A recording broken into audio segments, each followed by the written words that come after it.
하이델베르그 교리문답 8계명 110문입니다. 제8계명에서는 하나님께서 무엇을 금하십니까? 답, 하나님께서는 도둑질과 강도질, 국가가 벌하는 것만을 금하시는 것이 아니고 이웃의 소유를 우리 것으로 만들고자 사용하는 모든 악한 속임수와 계교들을 도둑질로 간주하시며 부정한 저울이나 계량, 불량품, 위조, 화폐나 고리대금 등 강제로 혹은 합법성을 가장하여 저지르는 것들도 금하시며 또한 그가 베푸신 은사들을 남용하거나 낭비하는 일도 금하십니다. 111문 이 계명에서 하나님께서 그대에게 요구하시는 것은 무엇입니까? 답. 할 수 있거나 해도 괜찮을 경우에는 어디에서든 이웃의 유익을 증진시키며 남에게 대접을 받고자 하는 대로 나도 남에게 그렇게 대하며 가난한 자들의 형편을 도울 수 있도록 신실하게 일하는 것입니다. 이 8계명은 경제 원리를 우리에게 가르치고 있습니다. 노동을 통한 또 그런 합법적 경제 원리를 명령하고 있고 그것은 성경적이다. 이렇게 도둑질은 나쁜 것이지만 합법적인 노동을 통해서 경제적 부를 축적하고 또 그 부를 사용하는 것은 경제활동은 합법적이다라고 이렇게 소개하고 있습니다. 특별히 이제 이러한 돈과 관련된 거는 7계명의 성처럼 교회사 속에 돈과 성은 더러운 것처럼 이렇게 취급하는 그런 금욕주의적 이원론 세계관이 굉장히 많이 유행했고 지금도 경건주의나 신비주의자들이 영향을 끼쳐서 또 한국 사회에 많은 영향을 한국 교회에 끼치고 있습니다.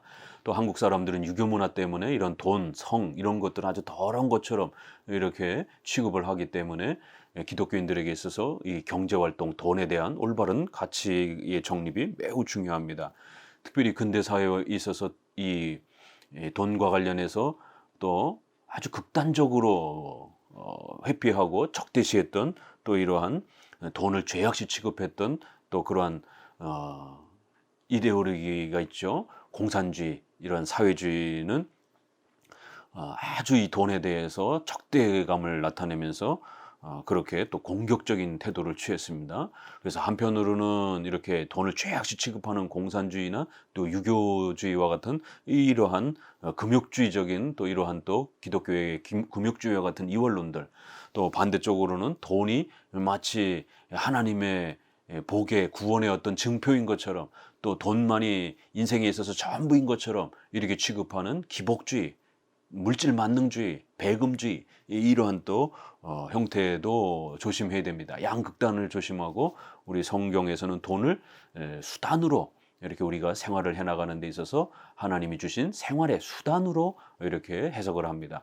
그렇기 때문에 돈 자체가 악한 것이 아니라 돈을 가지고 나쁜 짓을 하는 인간의 이런 악한 마음이 나쁜 것이지 그 돈 자체는 선도 아니고 악도 아니라는 것이에요.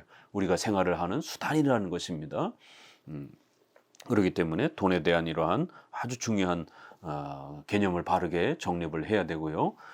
특별히 한국 사회는 자본주의를 기본 원리로 구성되어져 가는 시장 경제와 또 이러한 자본주의 형태를 토대로 사회가 구성되어져 가기 때문에 반드시 여러분의 가정을 먹여 살리기 위해서 또 여러분이 또 이렇게 질병이라든가 여러 가지 부분에서 또 의식주와 관련해서 보호를 받기 위해서 또 교회를 섬기기 위해서도 반드시 경제적 자립을 이루어 가셔야 됩니다. 여러분이 가난해지고 병들었을 때 누가 이렇게 대신 해주는 게 아니라 여러분 스스로 노력한 만큼 그 경제적 대가를 받는 이러한 시장 자유 경제와 자본주의 구조를 가지고 우리가 살아가기 때문에 반드시 경제적 자립을 의식주 생활을 할 수 있는 또 교회를 섬기고 도울 수 있는 정도의 경제적 자립은 반드시 목표로 해가야 되고 더 나아가서는 또 경제적 그러한 자유라고 하는 또 그러한 또 위치까지도 나아갈 수 있도록 그래서 그 많은 여유분의 또 그러한 경제적 또 열매들을 가지고 가난한 사람들과 또 사회를 위해서 또 교회를 위해서 그렇게 건강하게 쓸 수 있는 또 그러한 중요한 또 이러한 또 목표를 가지고 경제적인 또 이러한 성공을 위해서 열심히 노력하셔야 됩니다. 우리 개혁주의는 기복주의는 아닙니다. 돈이 구원의 표시인 것처럼, 돈만이 하나님의 복인 것처럼 이렇게 추구하지는 않습니다. 그러나 극단적인 청빈론, 마치 가난한 게 가장 하나님 앞에 복인 것처럼, 또 그렇게 극단적인 청빈론도 잘못된 겁니다. 극단적인 청부론도 기복주의도 문제지만 무조건 가난하게 살아야 되는 것처럼 이렇게 주장을 하는 불교의 무소유처럼 이런 형태도 잘못된 것입니다. 그렇기 때문에 경제적인 이러한 또 올바른 개념을 잘 이해하셔야 됩니다. 특별히 이러한 경제 부분은 투자와 투기를 어떻게 구별을 해야 될 것인가, 이런 부분에 대해서 부단히 공부를 하셔야 됩니다. 투기와 투자의 구별은 국가법으로도 어느 정도 이렇게 구별해 놓기도 하지만, 또 우리 기독교적인 세계관 안에서 또 어떻게 구별할 것인가, 이게 쉽지 않습니다. 그래서 부단히 또 8계명을 배워가면서 훈련해 놓으셔야 됩니다. 당연히 경제활동은 국가법을 기본론에 이렇게 울타리를 가지고 진행하기 때문에 국가법에서 금지하고 있으면 우리도 당연히 금지, 신앙적으로도 하면 안 됩니다. 그러나 국가법이 허용한다 할지라도 우리 교회법적으로 신앙적으로 허용하는 것도 있지만 허용할 수 없는 부분도 또 있다는 것을 명심하셔야 됩니다. 국가법에서 이렇게 로또라든가 또 이러한 여러 가지 그 사행성이 강한 그러한 여러 또 형태들을 허락하지만, 교회는 8계명 아래에서 다단계라든가 로또라든가 이런 사행성이 지나치게 강한 이런 부분들은 비성경적인 것으로 그렇게 항상 거부해 왔습니다. 그렇기 때문에 국가법이 허용한다 할지라도 또 크리스찬으로서 받을 수 없는 또 이런 영역이 있다라는 것. 그래서 8계명에 우리가 허락된 범위가 어디까지고 또 할 수 없는 범위가 어딘지를 부단히 배워 가셔야 되는 것입니다. 이 하이델베르그 교리문답과 관련해서는 이제 우르시누스의 설명을 보게 되면은요, 도둑질과 강도질 등 이렇게 남의 것을 불법적으로 빼앗는 이러한 모든 방식들에 대해서 국가가 벌하는 것을 금지하는 것은 당연하고요. 더 나아가서는 우리 기독교적 관점에서는 훨씬 더 넓게 우리 인간의 마음, 내적인 마음 속에서 남의 것을 빼앗고 싶은, 또 속이고 또 내 이익을 더 많이 행하려고 하는 그런 내적인 도덕적인 그런 욕망과 악행까지도 이 8계명을 통해서 책망한다는 사실을 꼭 명심하셔야 되는 것입니다.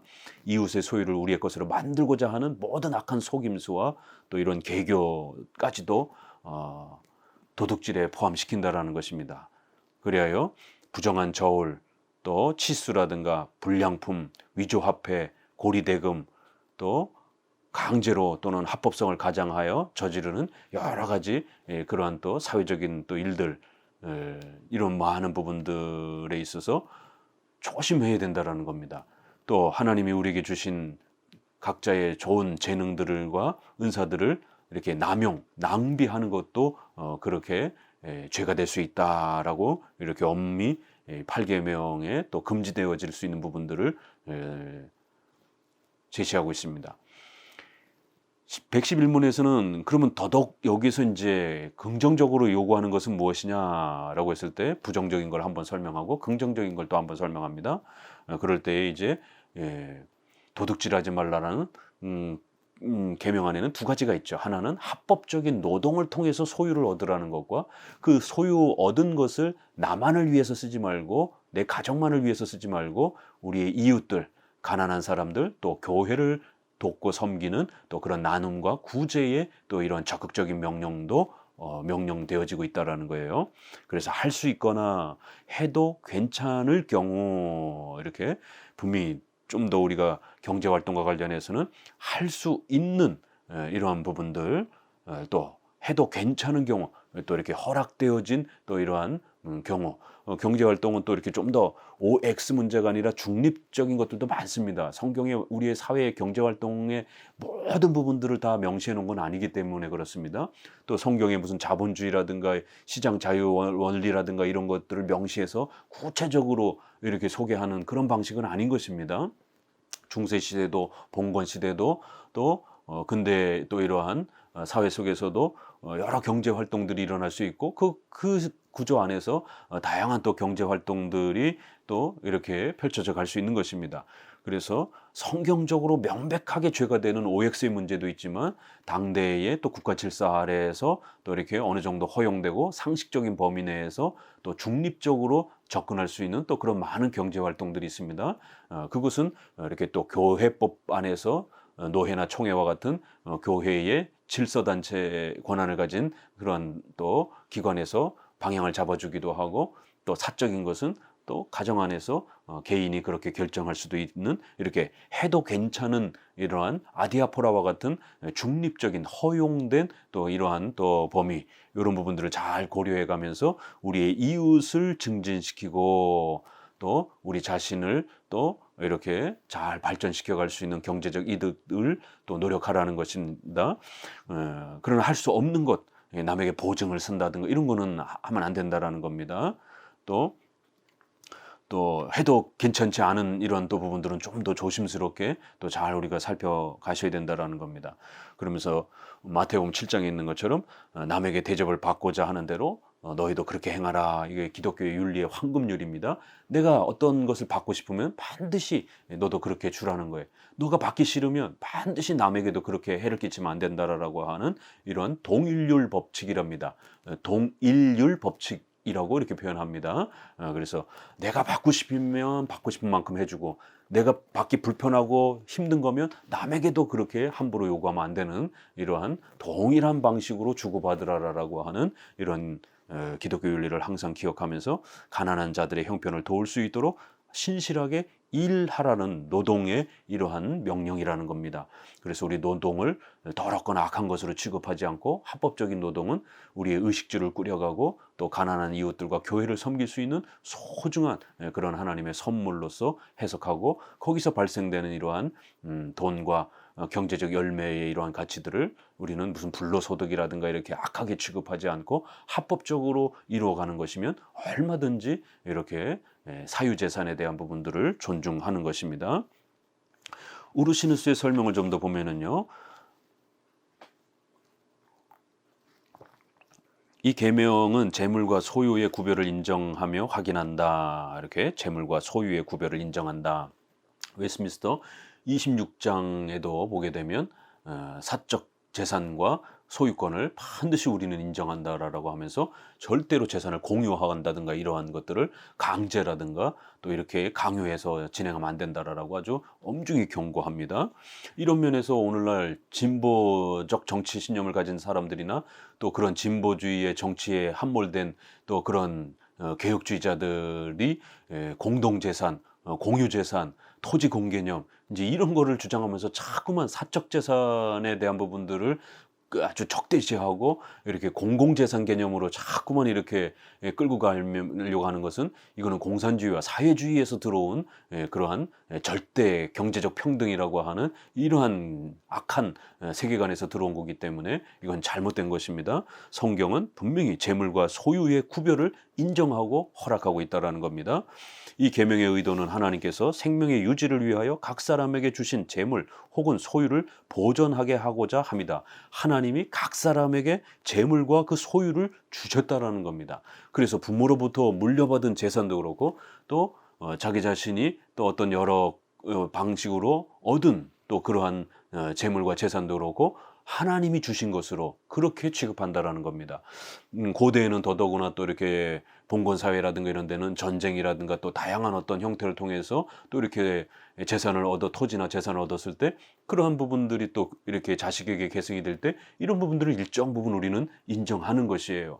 그거를 무조건 그냥 막 다 불로소득이다라고, 오늘날도 국가법 아래에서 또 이렇게 아파트라든가 땅을 사뒀던 것이 그 어떤 개발 호재 때문에 이렇게 올라가게 되면 이런 진보주의적 정치와 또 진보주의적 개혁주의자들은 아주 그걸 불로소득이라 그러면서 이 8계명에 대한 설명의 책들을 보게 되면 아주 불법적인 것으로 이렇게 공격하면서 절대로 크리스찬들은 아파트를 사면 안 된다. 크리스찬들은 투자하면 안 된다. 크리스찬들은 이런 부의 이러한 그 획득을 노력하거나 그렇게 계획하거나 시도하면 안 된다. 이런 식으로 진보적 개혁주의자들이 10계명의 8계명 설명을 사회주의적 그런 이데올로기의 인식 아래에서 그렇게 설명하고 있기 때문에 이거 굉장히 주의해야 됩니다. 이건 아주 비성경적이고 잘못된 것입니다. 하나님이 각자에게 그렇게 주신다라는 것입니다. 우리가 노동을 해서 얻는 것이지만 하나님이 주시는 개념으로 이렇게 설명을 하는 것입니다. 사람이 도둑질하는 것이 정당하지 못하다면 이는 곧 사람이 합법적으로 자기에게 속한 것을 소유하는 것이 필수적인 라는 뜻이 되기 때문이다. 이렇게 소개합니다. 8계명에 속한 덕들, 첫 번째는 상호 교차적 정의. 이는 재물을 획득하는 데에서 다른 사람의 소유를 탐하지 않고 정당한 법에 따라 재물을 사고 파는 데에 일상적인 계약상의 산술적인 형편을 지키는 덕이다. 상호 교차적 정의는 재물의 획득에 있어서든 재물의 분배에 있어서든 공로와 보상, 수고와 싹 사이에 형편을 보존하는 데에 있다. 이렇게 해서 우리가 어떤 돈을 얻고자 한다라면 상대방에게 정당한 계약을 통해서 서비스를 제공한다든가 상대방이 원하는 그런 어떤 물건과 가치를 공급하면서 그 대가로 이렇게 우리가 어떤 돈과 열매를 경제적 열매를 얻게 되면 그건 합법적이라는 거예요. 상호 서로 동의하에 이렇게 교차적인 서로의 그러한 약속 아래에서 진행되어지는 모든 경제 활동들은 합법적인 것이다라는 것입니다. 이런 모든 계약은 상호 교차적 정의 아래에 이렇게 10가지 정도가 이렇게 포함될 수 있다라고 하면서 매매, 이렇게 해서 다양한 방식으로의 어떤 매매의 이러한 방식들은 얼마든지 허용할 수 있다라는 겁니다.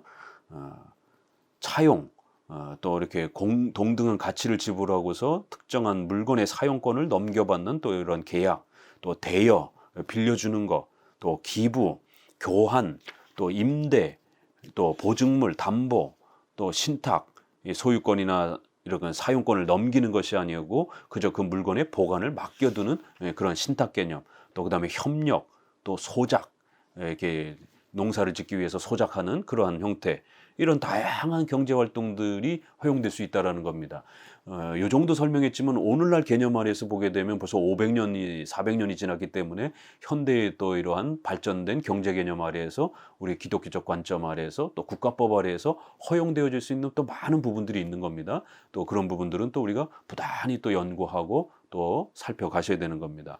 이와 반대되는 것들은 이제 결국 공적이며 사적인 생활 속에서 이제 도둑질의 형태로 나타나는데, 횡령, 또 이런 신성 모독, 신성한 것, 거룩한 것을 탈취하는 것, 매매상의 온갖 속임수, 고리대금. 이 고리대금을 해석하기가 이제 굉장히 조금 어려운 부분이 있습니다.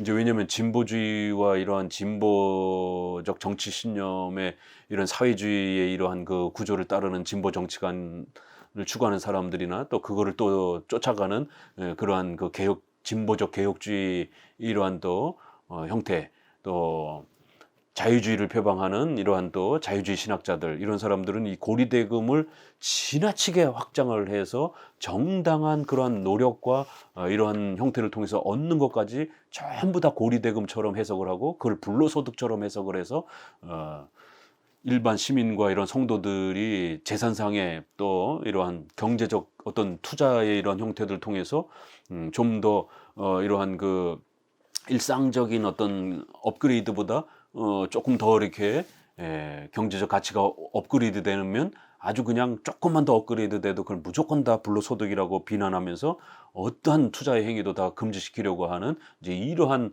형태들은 상당히 조심해야 됩니다.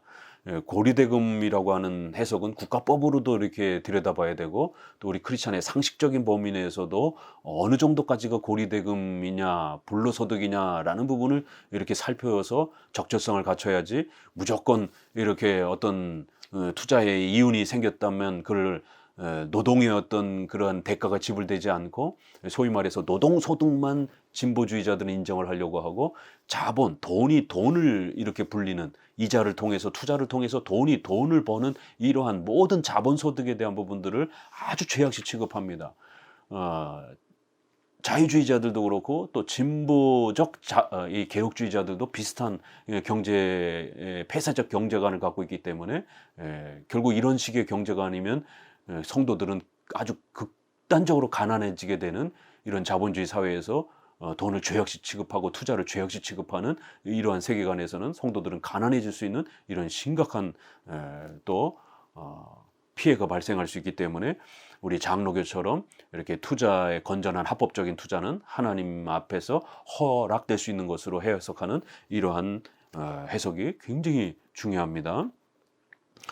고리대금과 관련해서 우르시누스는 차용하거나 임대한 것에서 부당한 이익을 받는 것이다. 그러나 여기도 보세요. 그러나 세를 지불하는 모든 정당한 계약이나 손실이나 매매 혹은 협력상의 정당한 보상은 여기에 해당되지 않는다. 그래서 이자를 얼마큼 받을 것인지 또 그 투자의 범위를 어디까지 넓힐 것인지 또 투자한 아파트가 뭐 2배 정도 오르면 그거는 정당한 소득이고 3배가 오르면 불로소득입니까?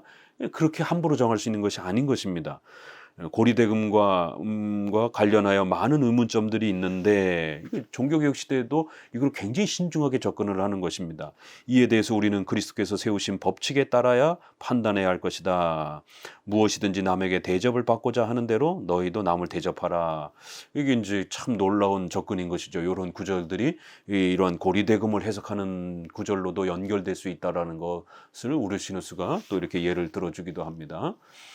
만족, 이는 정직하게 획득한 우리의 현재의 소유로 만족하며 그것으로 빈곤과 기타 불편한 것들을 조용히 견디며 우리에게 속하지 않은 것이나 불필요한 것을 탐하지 않는 덕이다. 이렇게 해서 또 분명히 8계명 안에서는 자기가 노력하지 않아서 아직 얻지 못한 것에 대해서는 또 절제하고 만족하면서 또 열심히 더 노력해서 자기가 노력해서 얻으면 된다라는 것입니다.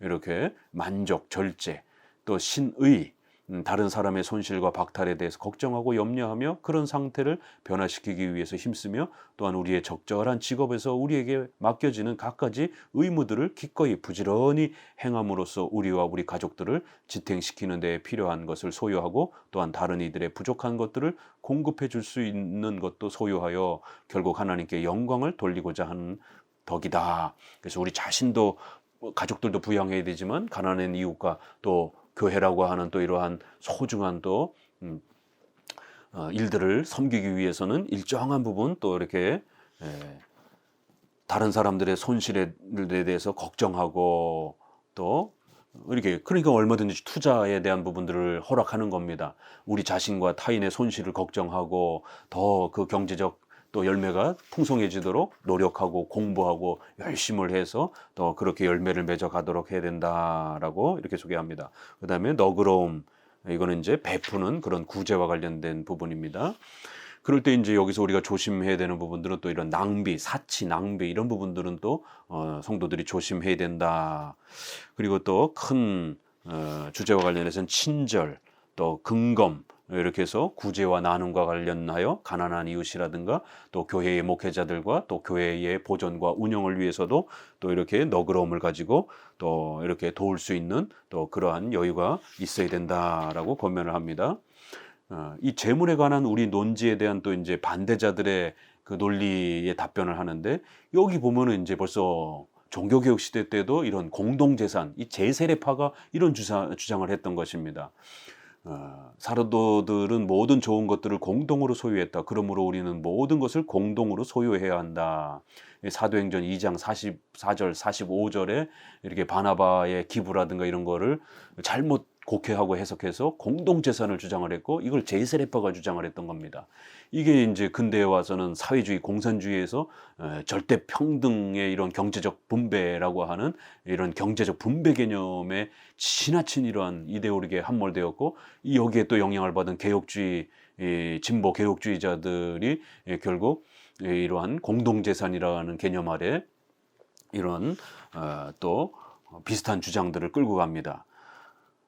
그러나 이것은 잘못된 것이다라는 거예요. 답변을 보면 그 신뢰들은 동일한 것이 아니다. 그런 신뢰들을 오늘 우리 시대에다가 그대로 바로 적용하면 안 된다라는 거예요. 사도 시대는 재물의 공동 소유가 쉽고 필연적이었다. 그것이 쉬웠던 것은 제자들의 숫자가 적었기 때문이고 그것이 필수적이었던 것은 당시에는 재산을 팔지 않으면 폭력으로 빼앗길 위험이 컸기 때문이다. 로마 시대에 이런 식민지 아래 있었기 때문에 또 교회가 작았기 때문에 또 이렇게 얼마든지 공동으로 나눌 수 있는 또 그러한 특수한 경우가 있었다라는 거예요. 그러나 현 시대의 교회의 경우는 사정이 다르다. 그런 식의 재산의 공유가 쉽지도 않고 필수적이지도 않기 때문이다. 실제적으로도 어렵고 또 사도행전의 2장에 나와 있는 그 규범은 보편적인 일반적 재산의 규정이 아니라는 겁니다. 그건 아주 특수적이고 임시적인 또 그러한 성격의 명령이라는 것을 기억해야 된다라는 겁니다. 오늘날 교회가 또 많아지고 성도들이 숫자가 많은데 그럼 이걸 어떻게 다 팔아가지고 똑같이 평등하게 나눌 수가 있겠습니까? 이건 쉬운 일이 아니라는 것입니다. 그러므로 사도들은 정당하고 충족한 이유로 그렇게 재물을 공유하였으나 그런 이유가 오늘날에는 더 이상 존재하지 않는 것이다. 특별히 그들은 자유로 그렇게 했고 어떤 법으로 그런 수단을 쓰도록 강요받은 것이 아니다. 강제로 법적으로 이렇게 강요해서는 안 된다라는 것입니다. 물론 오늘날도 이렇게 기부할 수는 있습니다. 그러나 그건 자유기부이지 절대로 법으로나 분위기로 이렇게 강요해서는 안 되는 것입니다. 사도행전 5장 4절의 아나니아 삽비라 이야기에서도 내 땅이 아니며 판 후에도 내 마음대로 할 수가 없더냐 이 구절을 이용하면서 분명히 그건 사유재산이라는 걸 이렇게 인정한다라는 겁니다. 그것은 사도행전 2장의 사건은 교회 전체에 관계된 것이 아니라 하나의 특수한 그러한 신뢰였다. 이렇게 특수한 임시적인 성격이 강했던 것이지 경제적 보편 원칙이 아니라라고 아주 분명히 정리해 줍니다. 처음에 대두되었던 원인이 사라지자 그런 행위가 후에는 폐지되었다. 이렇게 공동재산으로 이렇게 하는 이런 부분들의 초대교회의 이런 특수한 경우 이런 부분들은 이제 후기 시대가 지나가면서 폐지되었다라는 것이에요. 또 반론 중에 마태복음 19장 21절에 그 젊은 부자 관원에게 주셨던 내 소유를 팔아 가난한 자들에게 주라 이 명령도 두 가지로 설명하는데 사도들 가운데에 이러한 또 재산을 팔아서 가난한 자들에게 주고 나를 따르라 이런 명령도 사도직에 관련된 특별한 일이었다, 특수성이었다라는 거예요. 또 두 번째는 그 부자 간원이 율법의 완전함을 자랑했기 때문에 그 부분을 책망하기 위해서 그렇게 그 관원에게만 허락된 특수한 명령이었다라고 이렇게 해석하고 있는 것입니다. 그래서 성경의 이러한 경제 원리와 관련된 부분들은 우리가 좀 더 아주 심사숙고하면서 접근해야지 문자 그대로 바로 이렇게 적용하는 게 아닙니다. 이제 구제와 나눔과 관련해서도 다시 한번 권면하기를 우리가 우리 자신과 우리에게 의존하는 자들을 정직하게 부양하고 지원할 수 있도록 하기 위해서 사유재산을 우리가 더 존중해줘야 된다라고 말합니다. 또 교회의 보존을 위하여 뭔가 기여할 수 있는 것이 있도록 하기 위해서 또 사유재산이 있어야 된다라는 거예요. 또 우리가 국가와 관련해서 국가가 어떤 또 재정을 필요로 할 때 돕기 위해서도 사유재산이 필요하고 또 친구들과 이웃들을 돕기 위해서도 사유재산이 필요하다라고 하면서 8계명의 성경적 원리를 소개합니다. 감사합니다.